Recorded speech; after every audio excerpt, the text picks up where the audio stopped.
वैसे हाँ sir 5 minute ही, 4-5 minute. नहीं वो फिर पूरा टाइम रहेगा कब तक रहेगा? नहीं 45 मिनट से कितना देर होता है? पर भैया 40 मिनट्स।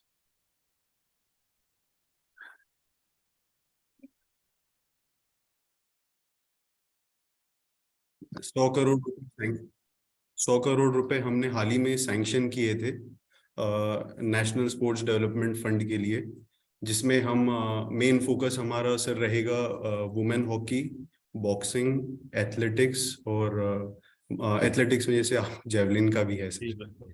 तो बस सर उसी के लिए हम आपसे मुलाकात करना चाह रहे थे और आपसे थोड़े दो चार एक इनफॉर्मल डिस्कशन टाइप करना चाह रहे थे, ताकि जी हम इसको अ, आपका भी व्यूज इसमें जान सके सर। बस यही था। तो जी जी बिल्कुल। तो हमारे सर मतलब हम आपसे कुछ सवाल करेंगे, आपके कंफर्ट लेवल के हिसाब से आप आंसर कीजिएगा। तो मैं जी बिल्कुल। रिकॉर्डिंग हम म्यूट भी कर देंगे उस वक्त, और हम उस वक्त रिकॉर्डिंग चालू रखेंगे। तो जी ठीक है सर। तो आपका बहुत बहुत फिर से स्वागत है सर हमारे साथ थैंक जुड़ने यू। के लिए। आपका जो भी ट्रेनिंग चल रही है उसमें से आपने शेड्यूल में से अपना निकाला समय, तो उसके लिए बहुत बहुत धन्यवाद सर।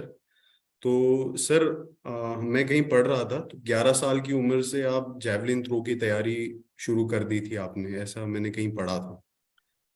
तो 11 तो नहीं, मुझे मैं जब ग्राउंड पे जाने लगा 2010 के आसपास जाने लगा था, और मैंने 2011 में जेवलिन स्टार्ट की। तो ओके। ऑलमोस्ट मैं उस टाइम पे 13-14 साल का था। ओके। तो हाँ बिल्कुल स्पोर्ट्स के टच में था, पर हाँ ये है कि काफी जल्दी उम्र में, छोटी उम्र में मैंने स्टार्ट कर दिया था खेलना। और फिर जब मैंने प्रोफेशनल जेवलिन स्टार्ट की 2011 में की थी, तो काफी पहले स्टार्ट कर दिया था। तो अराउंड अभी 12 साल के करीब हो गए हैं, 12-13 साल के करीब, तो जब से मैं जेवलिन कर रहा हूँ। तो सर आप जब जिस टाइम आपने स्टार्ट किया होगा, जैसे आपने बताया 12-13 साल के थे, तो उस टाइम आप अपनी स्टडी और स्पोर्ट्स को दोनों को कैसे मैनेज करते थे सर, कैसे बैलेंस करते थे? बिल्कुल थोड़ा मुश्किल होता था उस टाइम पे। मैं सुबह जैसे स्कूल में जाता था स्टार्टिंग में, जब वैसे गांव में भी कभी खेलते थे, तो स्टार्टिंग में सुबह स्कूल जाता था, फिर वहां से वापस आता था। और फिर ग्राउंड जैसे घर पे आते ही फिर जल्दी से जो हमारे स्पोर्ट्स वाले कपड़े होते थे, थोड़ा बहुत खाना खा के फिर हम खेलने चले जाते थे या ट्रेनिंग के लिए चले जाते थे। तो वो थोड़ा सा फिर वहां से आने में टाइम लगता था, तो पढ़ने का टाइम कम मिल पाता। लेकिन फिर भी मैं कोशिश करता था कि अपना ज्यादातर काम मैं जो भी स्कूल का स्टडी का काम होता स्कूल में ही करता था, जिससे कि मैं जो घर पे जो मुझे थोड़ा टाइम मिलता उसमें मैं अपना जो बाकी का काम बचा हुआ होता था उसको मैं खत्म कर सकूं। तो वो था कि थोड़ा मुश्किल था। और उसी के कारण जब मैंने दो दो टाइम ट्रेनिंग स्टार्ट की, तो उस टाइम पे मैंने ओपन से स्टडी की, क्योंकि फिर दोनों टाइम ट्रेनिंग करना और कम से कम भी 7 से 8 घंटे ग्राउंड पे रहते थे हम। तो फिर दोनों चीजें जब आप प्रोफेशनल लेवल पे वो करने लग जाते हो, फिर थोड़ा मुश्किल हो जाता है। तो उस टाइम मैंने क्योंकि आसपास में स्कूल में इतना स्पोर्ट्स का माहौल था नहीं, तो फिर मैंने स्पोर्ट्स की तरफ ज्यादा फोकस किया और साथ में पढ़ाई को ओपन से स्टार्ट रखा। तो सर उस वक्त आपके और कोई इंटरेस्ट भी थे मतलब स्पोर्ट्स के अलावा, मतलब कोई और स्पोर्ट में भी आपका इंटरेस्ट रहा था, रुचि रही थी, या कोई फेवरेट सब्जेक्ट रहा हो आपका? सब्जेक्ट मतलब जब स्पोर्ट्स खेलना शुरू किया तब तो स्पोर्ट्स ही फेवरेट हो गया था। पर यह है कि हाँ जेवलिन तो मैंने 2011 में स्टार्ट किया। उससे पहले मैं जैसे गांव में वॉलीबॉल भी खेल लेते थे, और अगर हम कहीं ट्रेनिंग करने गए वहां पे बास्केटबॉल या अदर स्पोर्ट, कभी कभी क्रिकेट भी खेल लेते थे। तो दूसरे स्पोर्ट्स भी मैं खेलता रहता था। लेकिन जब से मैंने जेवलिन स्टार्ट किया था तो पूरी 100% ट्रेनिंग फिर मैंने जेवलिन की स्टार्ट कर दी थी। तो सर आपके उस वक्त फेवरेट प्लेयर्स कौन हुआ करते थे, मतलब जो आज भी फेवरेट ही होंगे मतलब पर उस वक्त? सॉरी आपकी थोड़ी आवाज कट गई थी तो समझ सर नहीं आया सर क्वेश्चन। उस वक्त आपके फेवरेट प्लेयर्स कौन हुआ करते थे? ओके, तो मैंने जेंज लेजनी है एक, जो जिनका जेवलिन थ्रो का वर्ल्ड रिकॉर्ड है, वो चेक रिपब्लिक के एथलीट हैं। तो उनके वीडियोस में काफी देखता था उस टाइम पे। तो वो ही मुझे काफी अच्छे लगते थे। और उनकी जो एक उनका एथलेटिज्म था और जो उनकी फिटनेस थी, और जितने वो कंसिस्टेंट थे, वो 3 बार के ओलंपिक चैंपियन और 3 बार के वर्ल्ड चैंपियन है। तो काफी पहले उन्होंने छोड़ दिया था जेवलिन, लेकिन फिर भी काफी अच्छे जेवलिन थ्रो रहे थे, और आज भी वर्ल्ड रिकॉर्ड उन्हीं के नाम है। तो वो काफी मुझे अच्छे लगते थे, तो वो काफी ज्यादातर उनकी वीडियोस देखता था।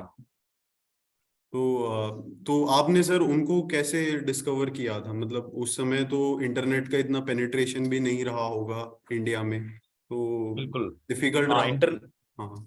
इंटरनेट का इशू होता था, खासकर जैसे मैं गांव से हूँ तो वहां पे तो बहुत सारी प्रॉब्लम थी।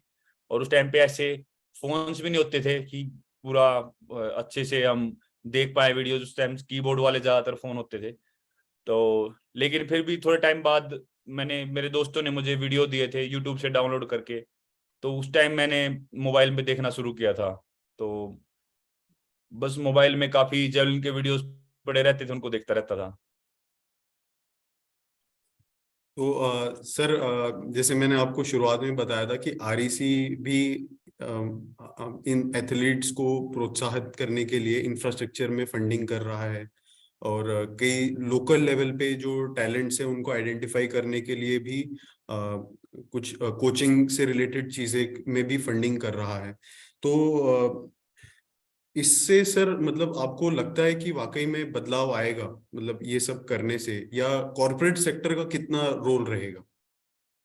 जी बिल्कुल, सबसे पहले तो मैं थैंक यू करता हूँ आरईसी का, क्योंकि बहुत ही जरूरी होता है। वैसे तो अपना गवर्नमेंट काफी स्पोर्ट्स पे फोकस कर रही है, लेकिन आप जैसे लोग भी अगर स्पोर्ट्स में कंट्रीब्यूट करने लगे और ऐसे बाकी कंपनियां भी आने लगे तो फिर और ज्यादा जो है स्पोर्ट बढ़ जाएगी एथलीट्स के लिए।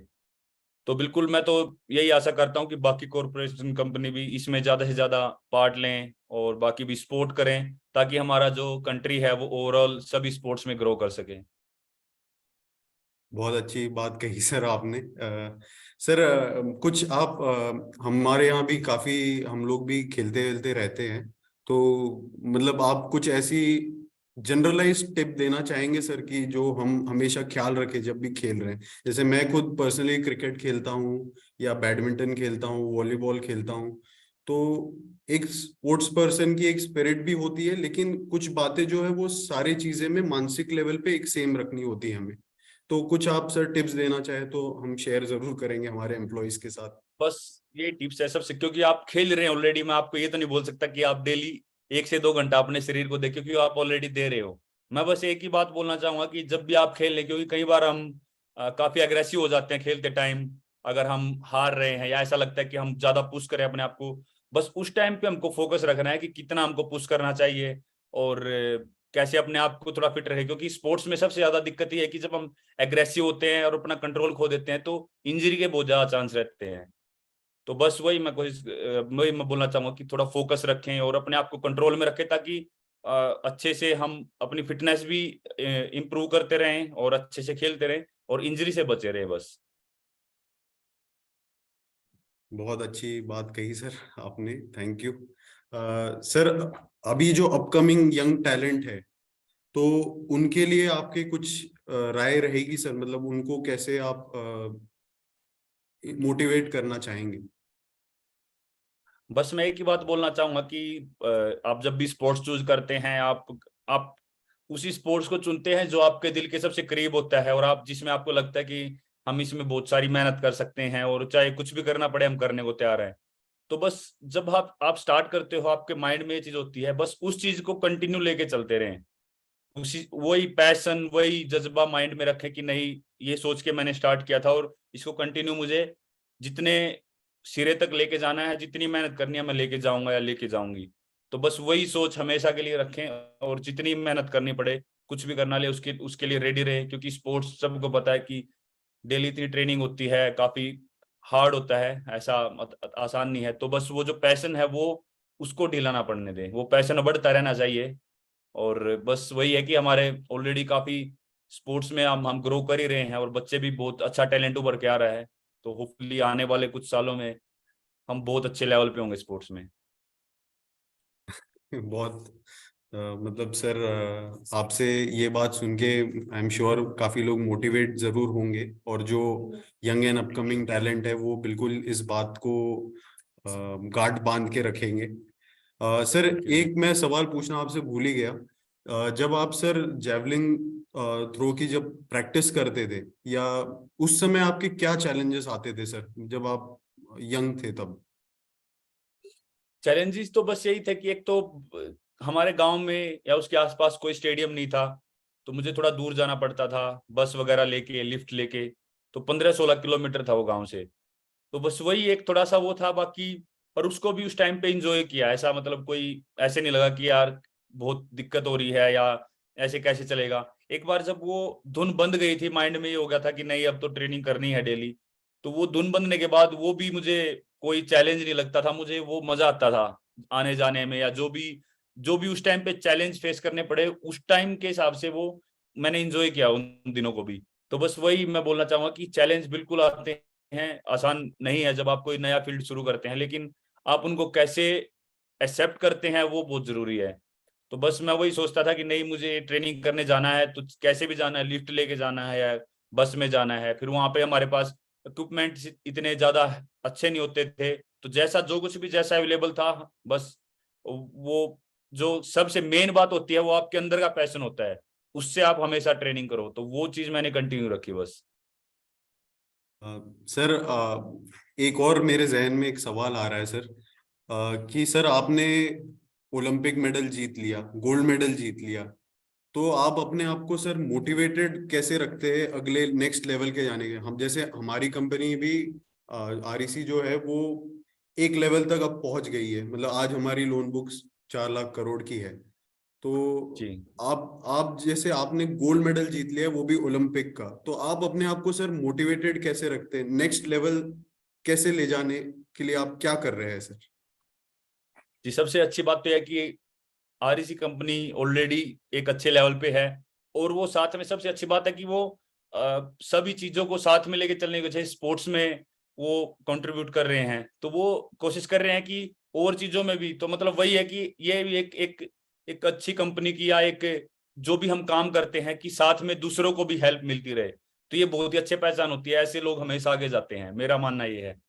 तो मेरा मैं जो खुद के उसमें मेरा मोटिवेशन है वो यही है कि भले ही मैंने ओलंपिक में गोल्ड जीत लिया है, लेकिन अगले आने वाले ओलंपिक्स भी हैं और वर्ल्ड चैंपियनशिप है हमारी, और अभी मुझे अपना थ्रो भी इम्प्रूव करना है। तो काफी सारे टारगेट्स है, कोई एक ऐसा टारगेट नहीं है, काफी सारे हैं। मुझे अपना थ्रो भी, अपनी फिटनेस, हर चीज इंप्रूव करनी है, और उसके लिए मुझे और ज्यादा ही मेहनत करनी पड़ेगी, तो मैं उसके लिए तैयार रहता हूँ।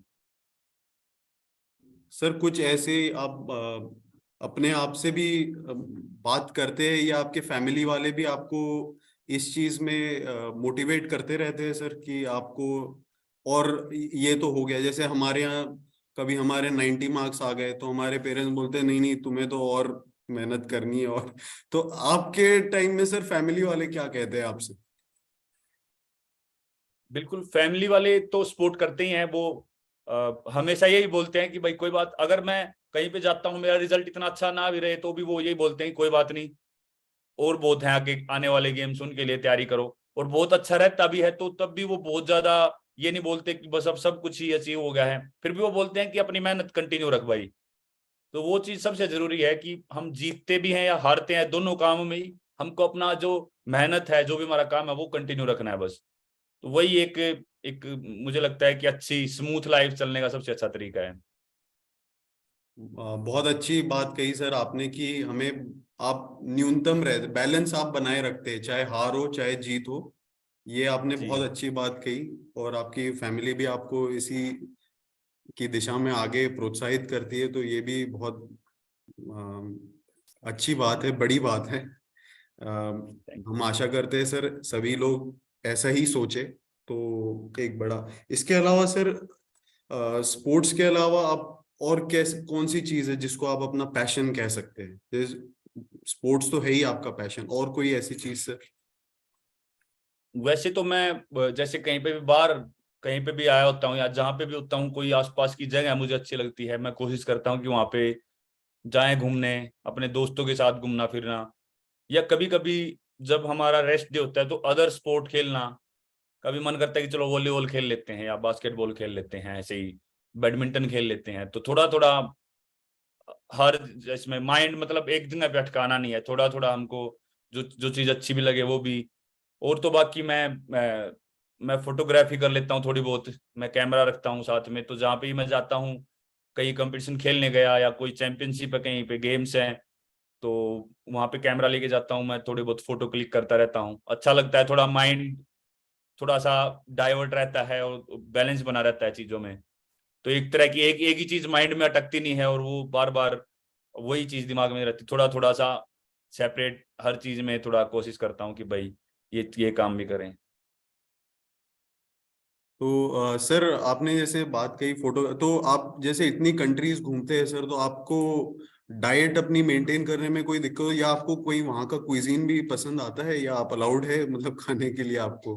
हाँ मतलब अगर अगर हेल्दी है तो खा लेते हैं, पर ऐसे मिठाई वगैरह या कई चीज ऐसी होती है, मिठाई वैसे तो खाने में बहुत अच्छी लगती है लेकिन वैसे वो हेल्थ के लिए बहुत सारी खाना इतनी अच्छी नहीं है।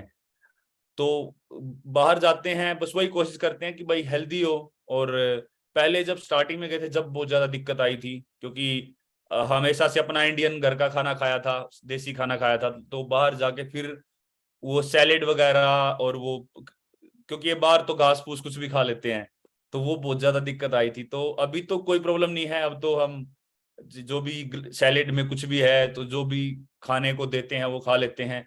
बस वही है कि नॉन वेज वगैरह की काफी दिक्कत आती है तो उसका थोड़ा बैलेंस करना मुश्किल होता है, पर बाकी का कुछ भी अभी इतना बड़ा चैलेंज नहीं है।